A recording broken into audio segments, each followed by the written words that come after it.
Сайн байцгаана уу? Та бүхэнд энэ өдрийн мэндийг хүргэе. 12 дугаар ангийн хамт олон байна. Өнөөдөр бид та бүхэнд Монгол эрдэмтний дэлхийн хэмжээний нээлт болох Миохомби амбаг докторийн Протон дамжуулах эсэн дамжуулахад битүү хэлхийний талаар танилцуулах гэж байна. Хүн амьд байхын тулд яагаад амьсгалж, яагаад хоолойдож, яагаад бид улаан байдаг вэ?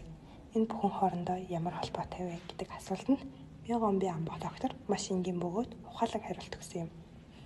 Тэрээр хүний биеийг хоол хүнснээс авсан ус төрөгчийн протон ба электроны урсгалаар ажилладаг биомашин гэж тодорхойлсон юм.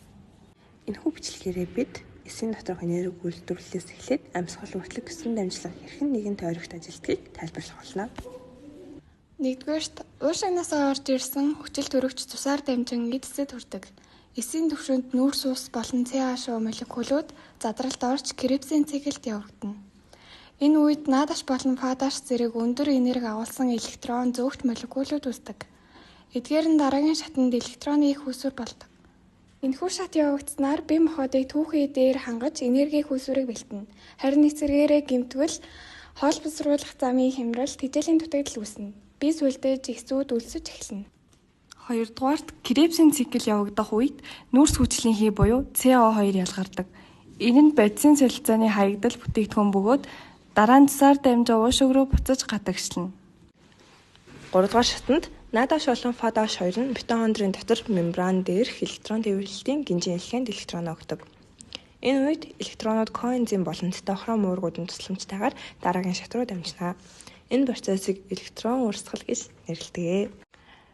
3 дугаар шат байснараа биеийн их үүсвэр ажиллаж протон шахах хүч үүсдэг. Хэрвээ энэ шатанд доголдол үүсвэл чөлөөт радикал ихээр үүсэж эсийг гэмтэнэ. Хавдар болон эсийн мутаз үүсэх эрсдэлтэй болтгоо. 4-дүгээрт электрон гэмтэн хэлхээгээр дамжих үед ялгарсан энерги нь протонуудыг митохондрийн матриксаас мембраны завсар руу шахахад ашиглагддаг. Ингэснээр мембраны хоёр талд протоны концентрац ялгаатай болж протон градиент үүснэ. Эцэст нь электронууд хүчил төрөгчтэй нэгдэж ус үүсгдэг. Энэ үе шат явагдсанаар АТП үйлдвэрлэхэд шаардлагатай өндөр потенциалыг бүрдүүлнэ. Харин эсийн мембран гэмтвэл цэнгээ алдаж эс агшаа хөдөлж чадахгүй болно. Зүрхний булчингийн сулдрал үүсэж болно. Протонууд мембраны нэг талд ихээр өрөмжлөгдсөнаар протон градиент болно. Эдгээр нь буцаад бага тал руу урсгахдаа АТП синтеза ферментийг эргүүлнэ. Фермент эргэх үед АТП фосфат нээлж энергийг үүсгэдэг. Үүний зэрэгцээ энергийн бага хэсэг нь дулаан болж алдагдаж, протон ба хүчил төрөгч нэгдэн метаболик үсийг үүсгэнэ. Ингэснээр бие дулаан байж булчин ажиллаж энергиэр хангагдах юм. Асуудал үүссэн тохиолдолд биеийн халуун буурах, даарах, ядаргаанд орох, дархлаа сулрах зэрэг шинж тэмдэг илэрнэ. 6 дугаарт үүссэн ус нүүрс хүчлийн хий болон биокарбонат ионууд митохондроос цитозол руу улмаар цус руу шилжинэ. Давуу тал эсийг хорт бодисоос цэвэрлэнэ. Хэрвээ эрсдэл гарах юм бол биед хүчил ихтэж дотор эрхтнүүдийн үйл ажиллагаа хямрна. 7 дугаар шатанд цуснд нүүрс хүчлийн хий ихэнхдээ бикарбонат хэлбэрээр зөөгддөг. Эсээс гарсан нүүрс хүчлийн хий улаан эс рүү орж бикарбонат болж хувирна. Үүссэн бикарбонат цусны сэвэн рүү гарахдаа оронд нь хлорын ион дотогш орж ирдэг. Үүнийг хлорын шилжилт гэнэ. Үүний ашиг тус нь цусны pH-ийн тэнцвэрийг 7.4 орчим тогтмол барина. 8 дугаарт уушгинд гемоглобин хүчил төрөгчтэй холбогдож Т хэлбэрээс R хэлбэр шилжинэ. Ингэснээр хүчил төрөгчийг илүү үр дүнтэй зөөвөрлөх боломжтой болгодгоо. Давуу тал цусыг шинэ хүчил төрөгчөөр баяжуулж циклийг үргэлжлүүлнэ. Хэрвээ эрсдэл гарвал амьсгал давчдах, толгой эргэх, уушигны бактери, хүчил төрөгчийн дутагдал гэсэн олон сөрөг нөлөөтэй.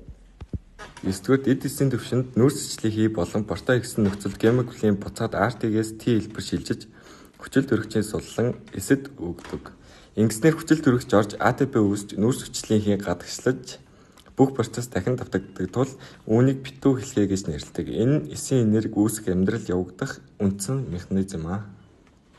Эцэст нь хэлэхэд Миохомби амбаг докторийн хүү эсэн дамжуулахад хэлхий нь бидний идэж буй хоол, амьсгалж буй агаар, биеийн дулаан ямар нэгдмэл нэгсэн систем болохыг харуулж байна. Эрүүл байна гэдэг нь энэ циклийг тасралтгүй, алдагдaltaгүй эргүүлэх явдал юм. Үүний тулд бид байгалийн гаралтай, шим тэжээлтэй хоол хүнс хэрэглэх, цэвэр агаар талхаж, тасгал хийж, тусаа хүчил төрөгчөөр хангаж, хангалттай хэмжээний ус ууж хорт бодисоо гадагшуулах хэрэгтэй. Хүн бүр өөрийн биеэ зөв цэнэглэж энэ гайхалтай хэлхийг хамгаалах нь урт удаан амьдралын нууц юм. анхаар санд болсонд баярлалаа. 12 дугаар ангийн хамт олон байлаа.